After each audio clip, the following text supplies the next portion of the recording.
ಎಂದಿನಂತೆ ನನ್ನ ಹಿರಿಯ ಸಹೋದ್ಯೋಗಿಗಳು ಚಿದಾನಂದ್ ಪಟೇಲ್ ಮತ್ತೆ ಮಧು ನನ್ನನ್ನು ಜಾಯಿನ್ ಮಾಡಿದ್ದಾರೆ. ಇಬ್ಬರಿಗೂ ನಮಸ್ಕಾರ, ಸ್ವಾಗತ.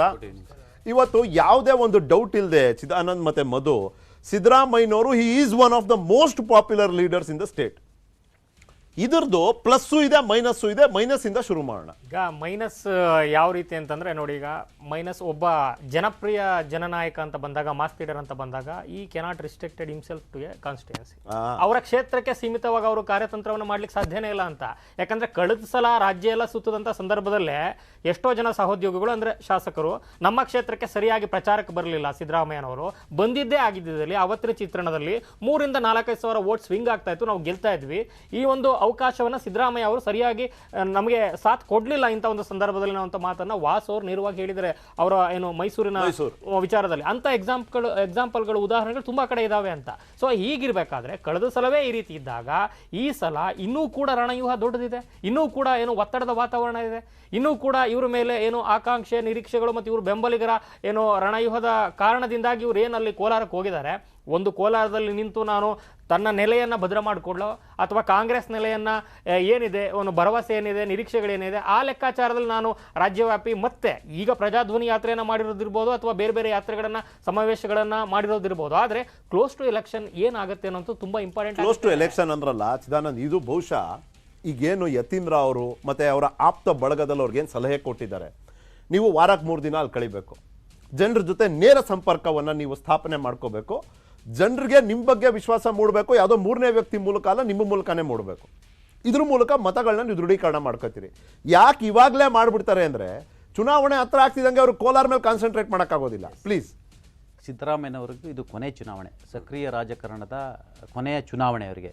ಈ ಕೊನೆಯ ಚುನಾವಣೆ ಅವರು ಡೂ ಆರ್ ಡೈ ಅವ್ರು ಗೆಲ್ಲೇಬೇಕು. ಅಲ್ಲಿ ಈಗಾಗಲೇ ಜಾತಿ ಸಮೀಕರಣ ಆರಂಭವಾಗಿದೆ.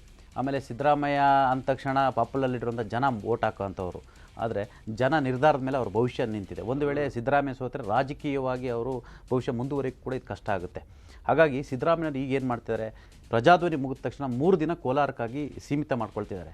ಅಲ್ಲಿ ಏನು ಮಾಡ್ತಾರೆ, ಜಾತಿವಾರ ಸಭೆಗಳನ್ನ ಮಾಡ್ತಾರೆ. ಆಯಾ ಜಾತಿ ಯಾರು ಲೀಡರ್ಗಳಿದೆ ಅವ್ರನ್ನ ಭೇಟಿ ಆಗೋದು, ಅವ್ರ ಮುಖಾಂತರ ಮನವೊಲಿಕೆ ಮಾಡುವಂಥ, ಅವ್ರ ಮುಖಾಂತರ ಆಯಾ ಜಾತಿಯ ಮತಗಳನ್ನು ಗ್ರ್ಯಾಬ್ ಮಾಡೋದು ಅವರ ತಂತ್ರಕಾರಿಗೆ. ಮೈಕ್ರೋ ಕಮ್ಯುನಿಟೀಸ್ ನೀವೇ ಒಂದು ವರದಿ ತಂದ್ರಿ ಪ್ಲೀಸ್. ಈ ಜಾತಿವಾರು ಇಟ್ಕೊಂಡು ಅವ್ರನ್ನ ಮತ ಸೆಳೆಯೋಕ್ಕಾಗಿ ಪ್ಲ್ಯಾನು. ಮತ್ತು ರಘುರಾಜ್ ಹೇಳಿದರು ಗ್ರಾಮೀಣದಲ್ಲಿ ವೀಕಿದೆ ಅಂತ. ಕೋಲಾರ ಸಿಟಿ ಒಳಗಡೆ ಆ್ಯಕ್ಚುಲಿ ಕಾಂಗ್ರೆಸ್ಸಿಗೆ ಆ್ಯಂಟಿ ಜಾಸ್ತಿ ಇದೆ ಅಲ್ಲಿ. ಯಾಕಂತ ಹೇಳಿದ್ರೆ 3 ಪಕ್ಷ ಸ್ಟ್ರಾಂಗ್ ಇರ್ತಕ್ಕಂಥದ್ದು, ಅಲ್ಲಿ ವೋಟ್ ಡಿವೈಡ್ಸ್ ಆಗುತ್ತೆ.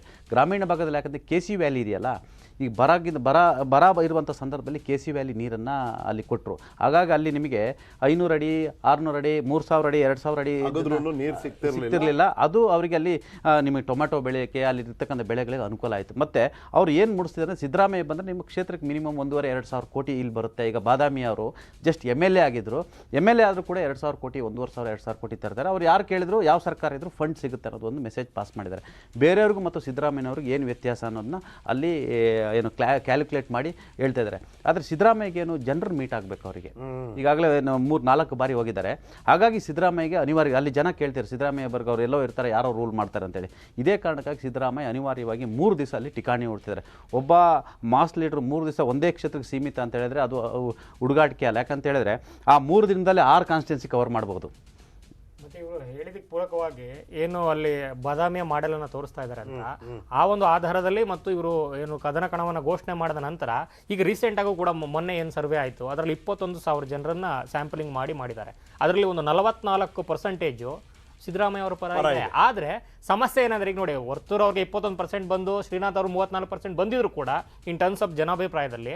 ಆದ್ರೆ ಅದೆಲ್ಲವೂ ಕೂಡ ನಗರ ಕೇಂದ್ರಿತವಾಗಿದೆ ಅಂತ. ಗ್ರಾಮೀಣ ಭಾಗದಲ್ಲಿ ಕಾರ್ಯತಂತ್ರಗಳು ಯಾರು ಕೂಡ ಸ್ಪ್ರೆಡ್ ಔಟ್ ಆಗ್ತಾ ಇಲ್ಲ ಲೀಡರ್ಸ್. ಇವತ್ತಿಗೆ ಅವ್ರು ಇನ್ನೂ 287 ಬೂತ್ಗಳ ನಿರ್ಮಾಣ ಮಾಡ್ಕೋಬೇಕು. ಆ ಬೂತ್ಗಳಲ್ಲಿ ಜನರನ್ನ ನಿಯೋಜನೆ ಮಾಡಬೇಕು. ಆ ಜನ ಪ್ರಾಮಾಣಿಕವಾಗಿ ಇವ್ರಿಗೋಸ್ಕರ ದುಡಿಬೇಕು. ಗ್ರಾಮೀಣ ಭಾಗ, ನಗರ ಪ್ರದೇಶ ಸಮಸ್ಯೆಗಳು ಇದೆಲ್ಲದರ ನಡುವೆ ಕುತಂತ್ರ ಷಡ್ಯಂತ್ರ. Siddaramaiah versus JDS, Siddaramaiah versus JDS plus BJP, Siddaramaiah versus JDS plus BJP plus Congress. ಹಿಂಗೆ ಹೇಳ್ತಾ ಹೋದ್ರೆ ಒಂದು 5 ಸಾಧ್ಯತೆಗಳಿದೆ ಸರ್. BJP ಮತ್ತು JDS ಏನಾದರೂ ಎರಡೂ ಸ್ಟ್ರಾಂಗ್ ಕ್ಯಾಂಡಿಡೇಟ್ ಆದರೆ 3ನೇರಕ್ಕೆ ಲಾಭ, ಸಿದ್ದರಾಮಯ್ಯಗೆ ಲಾಭ. ನಿಮಗೆ ಯಾರಾದರೂ ಅವರು ವೀಕ್ ಕ್ಯಾಂಡಿಡೇಟ್ ಹಾಕ್ಲೇಬೇಕಲ್ಲಿ.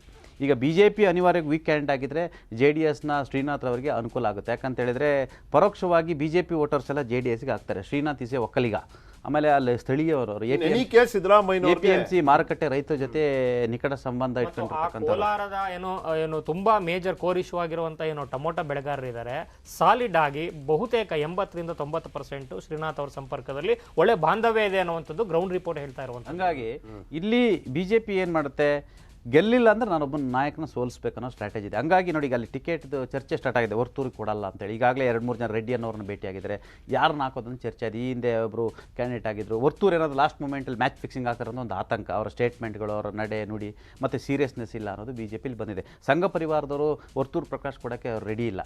ಯಾರಾದ್ರೂ ಇಲ್ಲ ಸ್ವಲ್ಪ ಮೌಲ್ಯ ಇರ್ತಕ್ಕಂಥ ನಮ್ಮ ಪಾರ್ಟಿ ಒಬ್ಬರನ್ನ ಇದ್ದವ್ರನ್ನ ನಿಲ್ಲಿಸಿ ಅನ್ನೋದಿದೆ.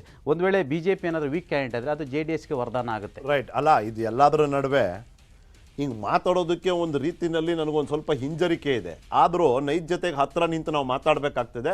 ದುಡ್ಡು ಕಾಸಿನ ವಿಷಯದಲ್ಲಿ ವರ್ತೂರ್ ಪ್ರಕಾಶಿಗೆ ಇವತ್ತು ಸಮಸ್ಯೆ ಇದೆ. ಅವರು ಕೆಲವು ಸಭೆಗಳಲ್ಲಿ ಓಪನ್ ಆಗಿ ಪಕ್ಷ ಮತ್ತೆ ಬೇರೆ ಬೇರೆ ನಾಯಕರ ಮುಂದೆ ಹೇಳ್ಕೊಂಡಿದ್ದಾರೆ, ನಮಗೆ ನೀವು ಅಷ್ಟು ಕೊಡಿ ನಾನು ಗೆದ್ಕೊಂಬರ್ತೀನಿ, ನೀವು ಇಷ್ಟು ಕೊಡಿ ನಾನು ಗೆದ್ಕೊಂಬರ್ತೀನಿ ಅಂತ. ಇಂಥ ಸಂದರ್ಭದಲ್ಲಿ ಚಿದಾನಂದ್ ಹೇಳ್ದಂಗೆ ಒಬ್ಬ ವೀಕ್ ಕ್ಯಾಂಡಿಡೇಟ್ ಬಂದು ಬಿಟ್ರೆ ಅದು ಯಾರಿಗೆ ಅನುಕೂಲ ಆಗುತ್ತೆ? ಚಿದಾನಂದ್ ಇವತ್ತು ಹೇಳ್ತಿದ್ದಾರೆ ಅದು JDSಗೆ ಅನುಕೂಲ ಆಗಬಹುದು ಅಂತ. But is that so simple ಅನ್ನೋದು ನನ್ನ ಪ್ರಶ್ನೆ ಇದೆ. ಅದು ಪ್ರಶ್ನೆಯಾಗೆ ಉಳಿಲಿ. ಇನ್ನು ಬರೋ ದಿನಗಳಲ್ಲಿ ಬೆಳವಣಿಗೆಗಳನ್ನ ನಾವು ನೋಡ್ತೀವಿ. ಅದ್ರ ಬಗ್ಗೆ ಕೂಡ ಇಲ್ಲೇ ಚುನಾವಣೆ ಚದುರಂಗದಲ್ಲಿ ನಾವು ಚರ್ಚೆ ಮಾಡ್ತೀವಿ.